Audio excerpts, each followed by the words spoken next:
Good afternoon, ladies and gentlemen. It is with great pleasure that I introduce one of our many speakers during the Week of Love at European City of Science Katowice 2024. This time, it's a renowned artist from Spain, Noemi Iglesias Barrios, whose work I have followed for a while, and whose work is a wonderful rendition of the most recent interpretations of love, what it means and what it is. Noemi, like I said, is a Spanish artist working with sculptural media and long-duration performative formats. In her work, she produces the traditional technique of porcelain flowers to outline the current commodification of falling in love and how emotional patterns are socially assumed as commercial icons in the production of romantic utopia, where sentimental experiences are presented through specific products, transforming emotional patterns into consumerist strategies. I think this is exactly what we need. She's today presenting her work of love, which is work on meaningful disconnections and how what we think are connections for love might be misleading or misnavigating for the very practice of a loving experience. Let me just remind you that this is European City of Science Katowice, a talk by Noemi Iglesias. Noemi, it's a great pleasure to have you here. The floor is yours. Thank you, Anya, for such a wonderful presentation and for giving me also the chance to be part of this amazing Week of Love. I think we need more weeks of love than rather just the one in February that we are all familiar with. And should I start with the presentation already? Yes, please. I share my screen. Can you see it? Yes. Okay. So. And you see the screen, right? You don't see my small video and everything. Okay. So yeah, my name is Noemi Iglesias Barrios, and I'm a Spanish artist working with porcelain installations and digital media. And today I will be presenting some of my most representative works that are related to love or loving experiences, especially through social media and dating applications. So I'm going to start with this question that I recently asked to one of the artificial intelligence platforms, and I said, "Well, dear artificial intelligence, can you please answer a personal question?" And then the media said, "Oh, sorry, because I just one moment, because I have the tool here, and if not, I mean, if I don't see it, I can't." Okay, sorry. It says, "Of course, feel free to ask your personal question, and I will do my best to assist you. Have you ever fallen in love?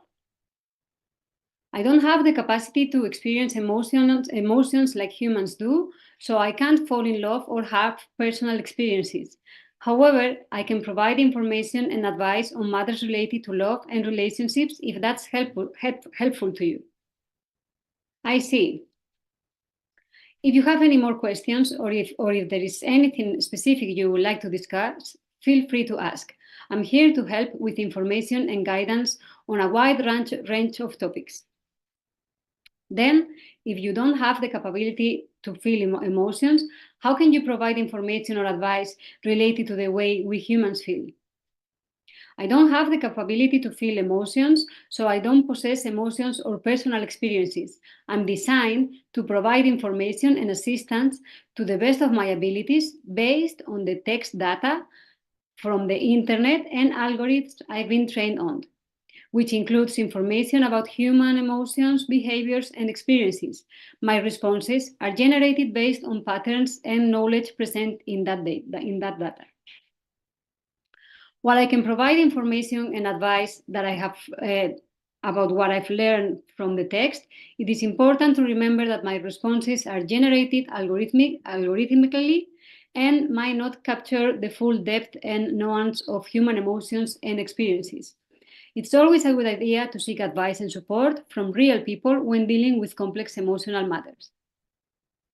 So here, what we have to, what we see about this, the response of the artificial intelligence, I think there are three important points that we should be focused on. And the first one is the answer that it says, saying, I don't have the capability to feel emotions. So every time that we ask an artificial intelligence, or every time we Google some kind of doubts, or every time we want to find out a little bit deeper about our emotions or our personal experiences, and we ask to an artificial intelligence which is not human and it doesn't have the capability to feel emotions, we are basing the answers of our question to a system that is not able to feel. So this is one of the first and most important points of the answer of the algorithm. And then it says that my responses are based on patterns. This means that it's not generating new content by itself, meaning that it's not creating new answers. The answer is based on what it has already been said, or what it has already been written or done. That means that most of the answers will be based on cliches regarding gender, race, and all the topics that we can imagine that have been already set on the internet. And then the last important point that I see is that I'm trained on text and data algorithms. That means that it hasn't been trained emotionally in terms of emotions. It has been trained only in a rational way, meaning that that all the answers have been, the answers are based on the text that you read and on the text that you create, but just by typing, not by feeling. So all these data and algorithms are not based on personal experiences, just on the writing of a personal experience, which is leading to a rationalization of emotions. That I think that when the emotions are rationalized at this level, we are losing one of our most capable capacities as humans, which is the one to feel and decide how we want to be loved or how we want to love others. And also something that is perpetuating in this kind of system is the patterns that are associated to the way we love, as the gender patterns, because it's not the same. The concept of romantic love is not affecting in the same way to the women that it's affecting to the men. So I wanted to point out one of the sentences said by Kate Millett in 1984, when she says that love has been the opium of women while they ruled, we loved. And this kind of statement is still very present in the day, because, as I said, all these answers and all this information related to the way we feel and the way we should feel is based on the cliches that has been perpetuated, this unequal system of loving even to the contemporary time that we are living now. So into this context, I started this project that is called Of Love, Meaningful Disconnections.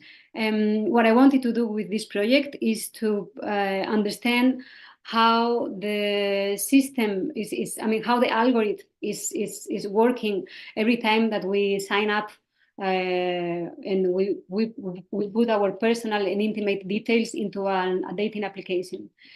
So I divided the study into 4 different concepts.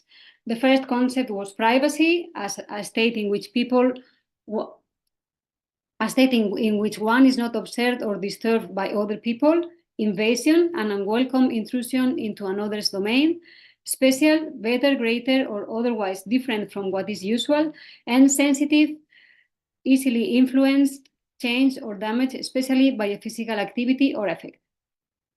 So these four concepts were located in the four corners of the study, and related to these definitions, I started to spread the information that I thought it was relevant to the study and that could actually give some clear information to the users so they can understand how their information is being used and how their intimate experience are being transformed into something that other companies can buy and sell. So on the first circle, I started to gather the information about how these applications make a profile of who we are and who we might want to date.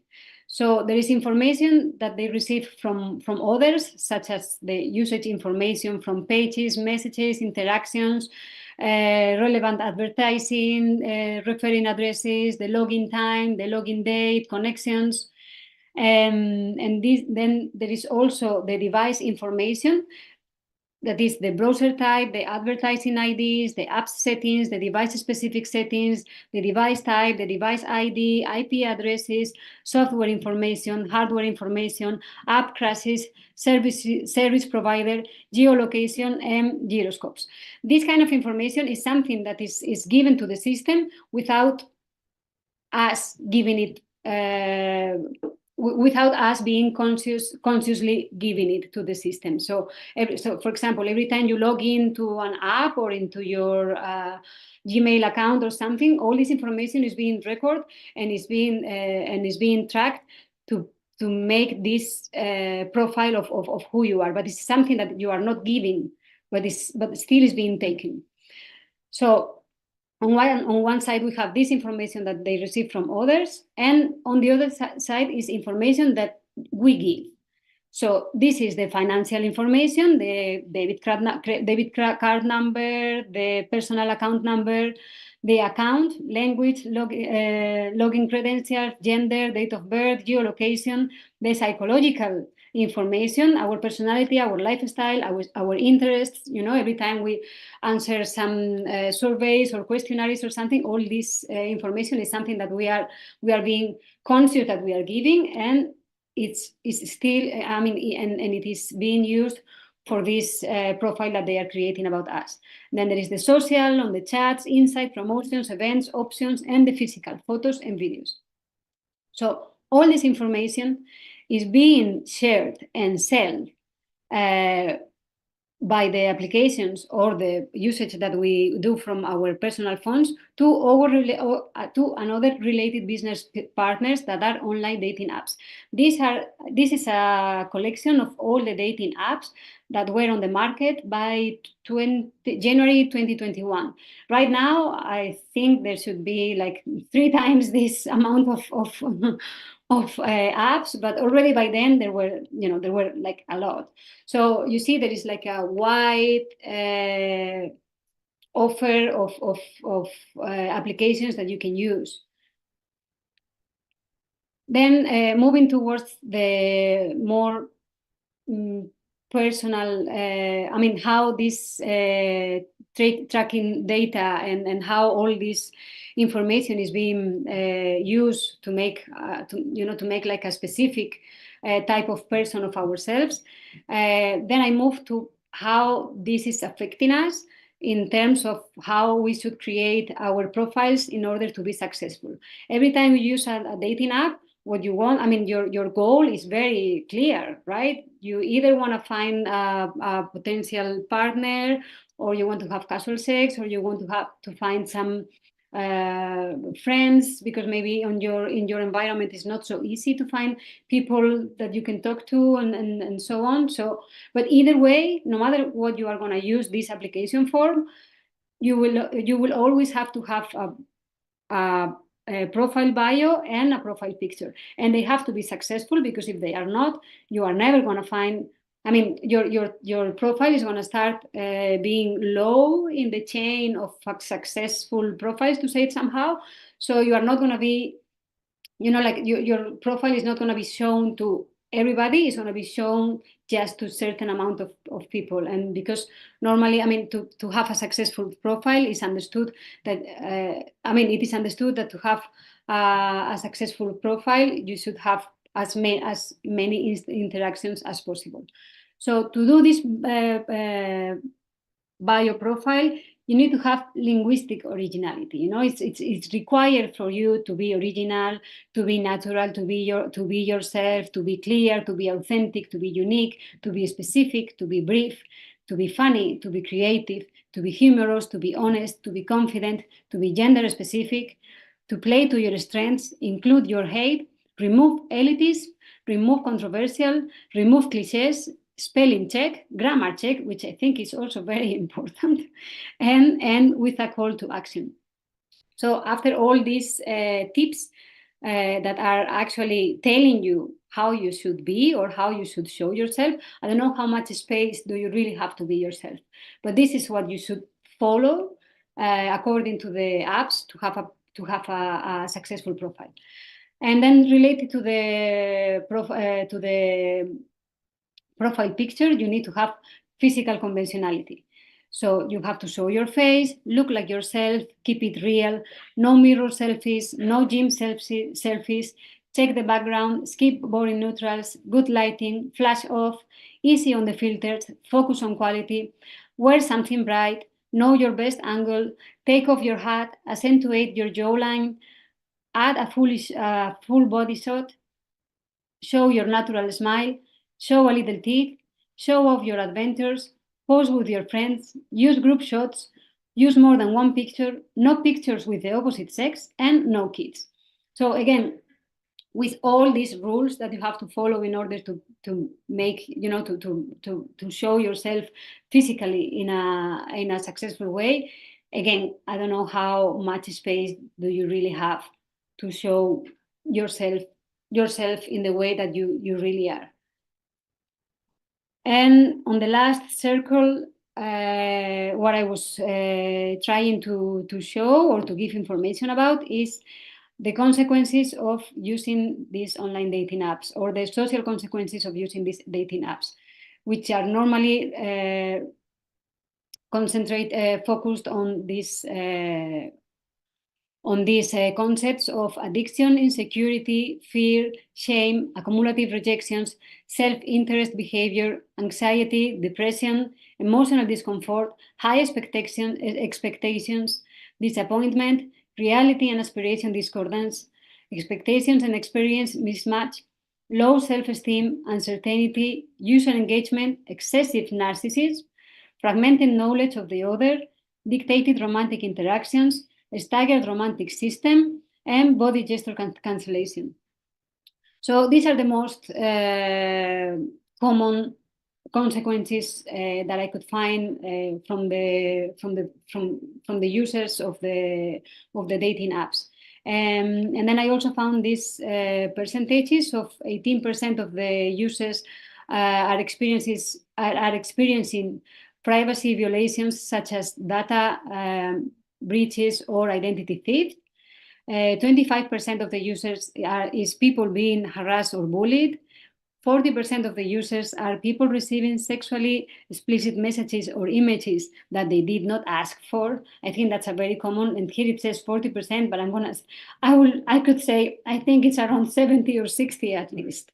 And 50% of the users are also people setting up fake accounts in order to scam others. This is also a big problem into the dating app market, because, I think some of the users are, you start with a level of vulnerability that is, let's say, somehow high. And I think that there is a lot of people or let's say not companies, but there is some percentage of the users that are really taking advantage of the vulnerability of the users. And then the higher percentage is 72% of the users, which is people lying about themselves to appear more desirable. I think that could be a 90. So at the end of this study, what I did is to engrave this information into a glass sheet, and I put some LED lighting in the frame with a pink filter, and I try to make the information somehow attractive and following some aesthetics or like, because all this information that I gave, it's online. I didn't invent anything. I just have to look for it. But that means that if I could find information, anybody could find information. The thing is that it's not so, like, like normally this kind of information is not presented in a very appealing way. So most of the users, they're just not going to read it. But still, I think it's important to have this in consideration. I'm not saying, I'm not judging the dating applications. It's a tool that you can use for any circumstance that you want to use it. I just think that it's important that you are conscious about what is happening with your information and how your information is really being treated. So I found this way of displaying the information. And if you see the drawing that I follow, is the Chinese symbol of the double happiness. So you see it's like two people hugging each other under the same roof. And this is a symbol that is in Chinese culture is used for when a couple is going to get married, or when two people get together, because it's a symbol that is representing the compromise of two people being together. So I thought it was also like a nice way of distributing the information. And another part of the here you can see some of the details of the engraving. It's made with laser.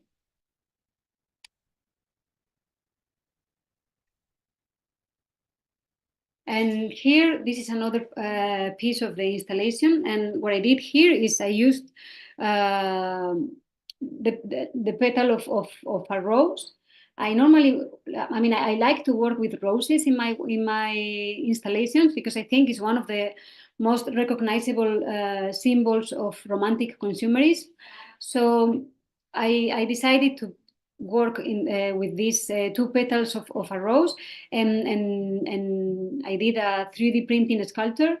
And what I did with the 3D print, what is special about this sculpture is that I use the same weight as the weight of a heart, because a human heart, normally the weight of the heart is about 270, 280 grams, something like this. So I use the same amount of material with the 3D printer, and because I thought that working with this kind of concepts related to digital love or dating apps, I think it was also important to have the heart, the human heart present, and if there is something more related to the physicality, and I think that the weight of the heart is something that is very connected to the physicality of our heart and ourselves.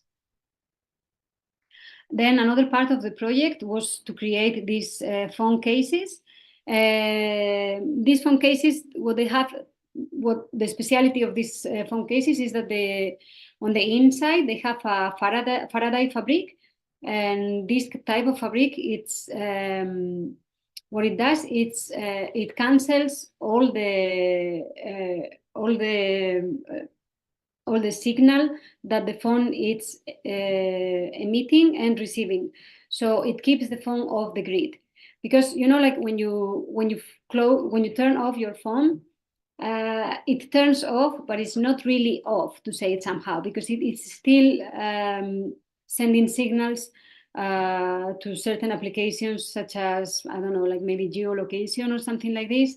So the only way to really keep your phone off the grid and stop the dating apps looking for potential partners that you might not want, or you do, but it's not, like the way to stop the tracking of your information. It's using this type of fabrics and just keep your phone off, but really off for a certain amount of time. So it's a way to give a break to the to the data traffic that it might be, it might not be as useful as you might want it to be.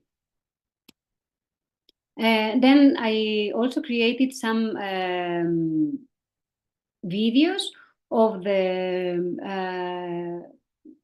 true stories of the users, because normally when you go into a dating app and you look for the stories of the users, normally are very successful stories, and this doesn't mean that they don't exist. It means that they exist, but there are also some other stories that are not being reflected in the website on the website or on the app of the dating apps. I understand that they don't want to put this kind of videos, but it's something that is happening. So I also wanted to, to register these kind of stories, because it's important to know that they are also happening. So there are 4 videos in total, and I'm going to start with the first one.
So here we can see the story of Marta and her profile with the carpet of her of her room. And I think some people might also, it's easy to get identified with Marta and, like using the profiles, using the dating apps, but not really wanting to be recognized or being bored. And so just using it as you are playing a game.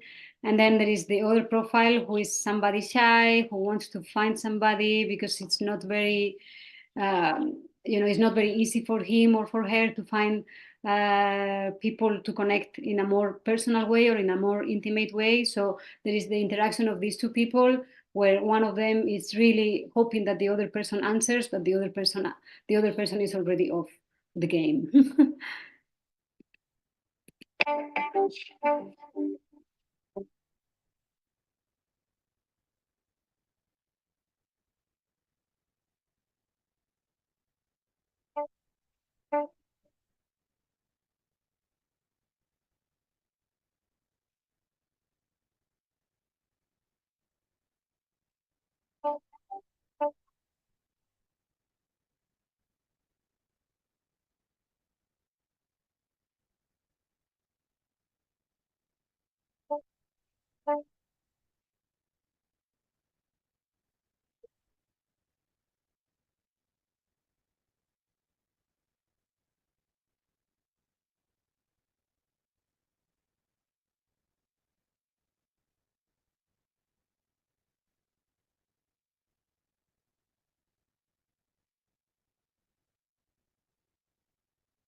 Well, here again, there is this profile of the type of profile of the person who is spam liking everybody and have like a number of dates just in one day, and is really using this type of mass-produced technique, to say it somehow, into an intimate scenario. And yeah, sometimes, I think it might be not very not correct, but maybe it's not really the space to have this kind of attitude.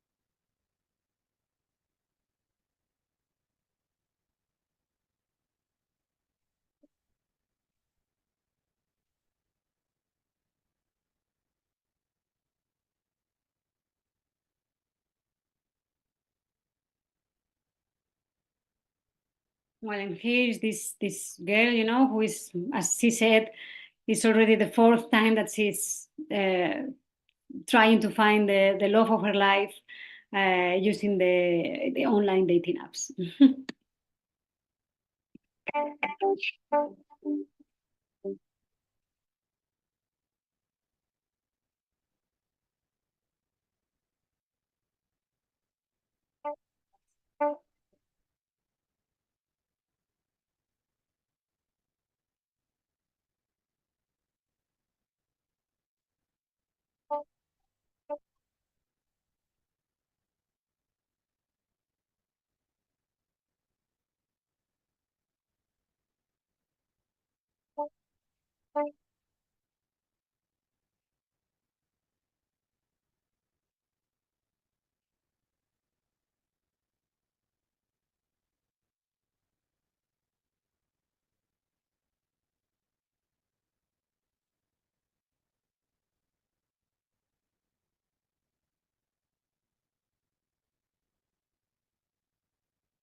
Well, here is one of the examples, you know, of this type of scam accounts where they really take advantage of your vulnerability, as I said before. And yeah, they play with you in a way that they build up this relationship in, let's say, maybe 2 or 3 weeks, even a month. And then when you are a little bit compromised to the relationship somehow, then it's when they try to get money off you. So after doing this research, there was this question that was still unanswered, and is can digital love seekers find an alternative space where their emotions are not being exposed to AI manipulation? I hope there is.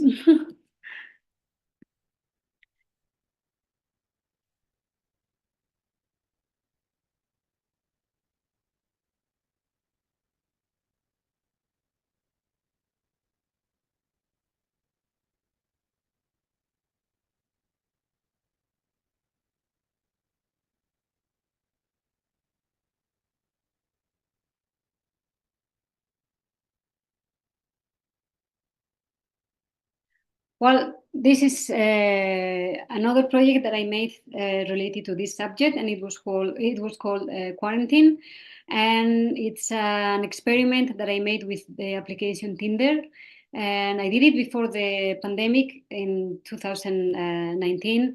So it's not really related to the pandemic. I just did it before, and somehow the rest happened. So what I did, it was a quarantine using the application, and I followed this protocol. I download the application on the phone. I open a profile that was active for 40 days. I use the interface provided by Tinder to arrange 40 dates, one per day, with 40 different users. Each date could have a maximum of 24 hours. And the content of the date, it was up to the users. During the date, users were in a strict period of isolation, observation, and experimentation. Each user received a rose at the beginning of the encounter, and after 24 hours and without prior notice, the user was removed from the application without being able to reconnect and canceling or any possibility of further communication to arrange a second meeting. I repeated this procedure every day until the quarantine was over. And once the quarantine was over, I closed the profile and uninstalled the application. So this is the profile picture that I used. As you know, I knew how to use, how I could have a very successful profile. So I used like a very nice picture where I look like a kind of like a surfer girl or something. And I started to to go through the catalog of people, and I just switched right to every profile that I had, because my goal, it was not really to find a potential partner. It was to cover the calendar and really be able to do 40 dates in 40 days with 40 different users. So here I would like to point out how the application is really, how to say it, it's really driving your behavior in the way that that the application wants, because it's really pushing it's really pushing you to act in a certain way. So, for example, every time you do a match with somebody, and maybe if you don't say something in, let's say, 3 minutes, then you start receiving these messages from the application that say something, come on, why don't you say what did you like from their picture? Say yes, don't be shy, So it's really pushing your behavior. But like what the application gives you actually is just like a catalog of products that are ready to use, and because of that, there are a lot of similarities between how the application works, where you can see profile of people, of real people, and how any other application might work, but not for people, but for objects, like there is not really that much differences in between choosing a t-shirt or choosing a partner in terms of data, in terms of the application. But it's really not like this. But what you feel when you are using this application is that you are free.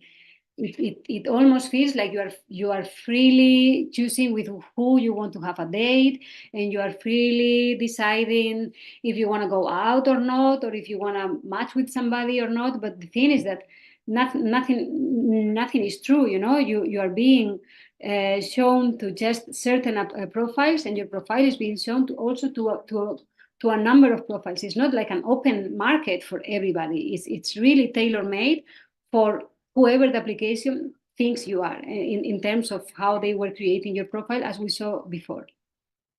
And what is this really canceling is our free will to choose, and our free will to feel the way we want to feel. So at the end of this project, what I did, it was an installation. As I said at the beginning, I work with porcelain, so I started making I made like a porcelain installation using the roses, as I was giving a rose to the dates. Every time I went to the date, the date started with me giving them a rose. So I thought that it was an important element that I should include also in the physical installation. So I made this piece. It's like 2 meters long, and then 21 centimeters wide. And it has this pattern of yellow and black roses that are following the aesthetics of a quarantine environment. And then what I did, it was this installation of 40 porcelain masks. All the masks, I made the mold and the model with plaster and the mold of the mask. So all the masks are the same because they all come from the same model. From the same mold.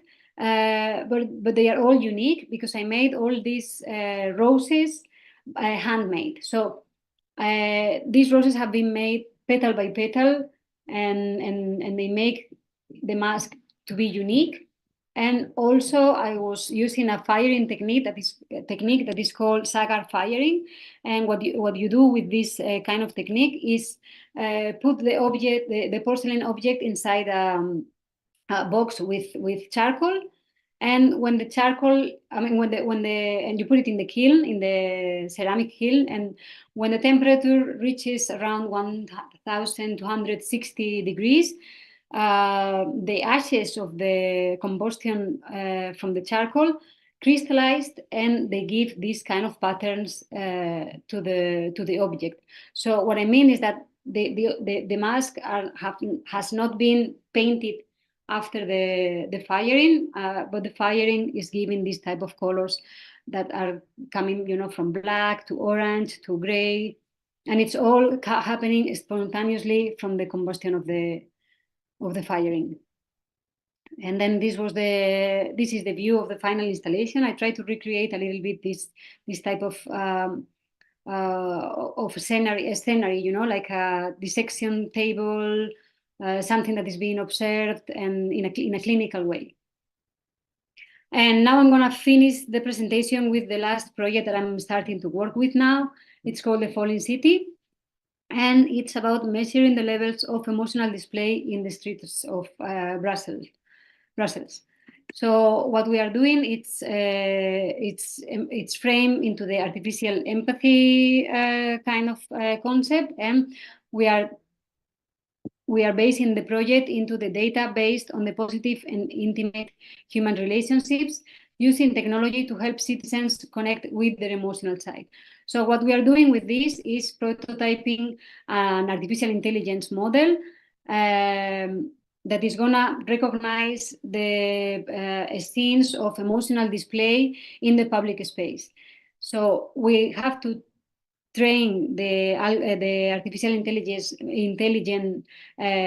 model into recognizing scenes of holding hands, hugging, and kissing. And at the moment, what we are doing is recording certain actions that can that the algorithm can recognize as emotional or as sensible. So we can, and what we want to do later is to deploy the model so that it can interact with or provide insights to citizens.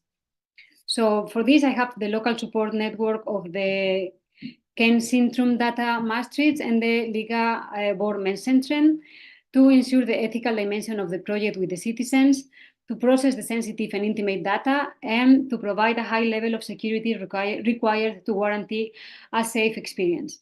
And I'm also working with Gluon to do some research and knowledge development and stimulate a debate on the desirability of surveillance systems in the streets of Brussels.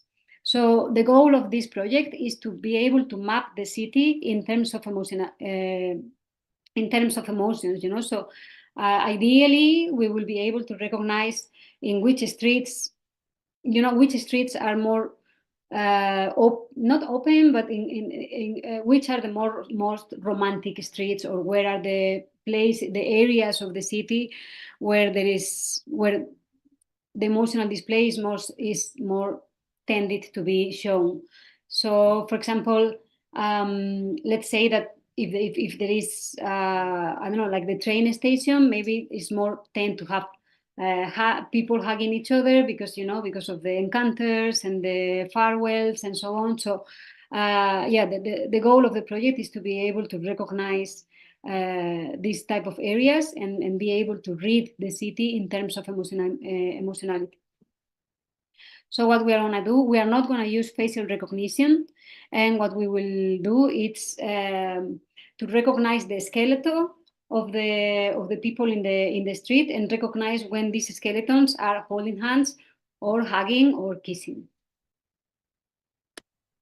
And this is like a preview of the potential installation and or how I would like to show this project and using traffic lights and the cameras and but this is just like some primary ideas because this is a project that I'm working on now and I still need some time to develop the final results. And now I would like to finish the presentation with a sentence from Antonio Gala, which is a Spanish writer, and it says, "Love does not need to be understood, it needs to be felt. It is necessity or it is nothing. It is love or nothing." Thank you very much. And if there are some questions, please, I will be happy to answer.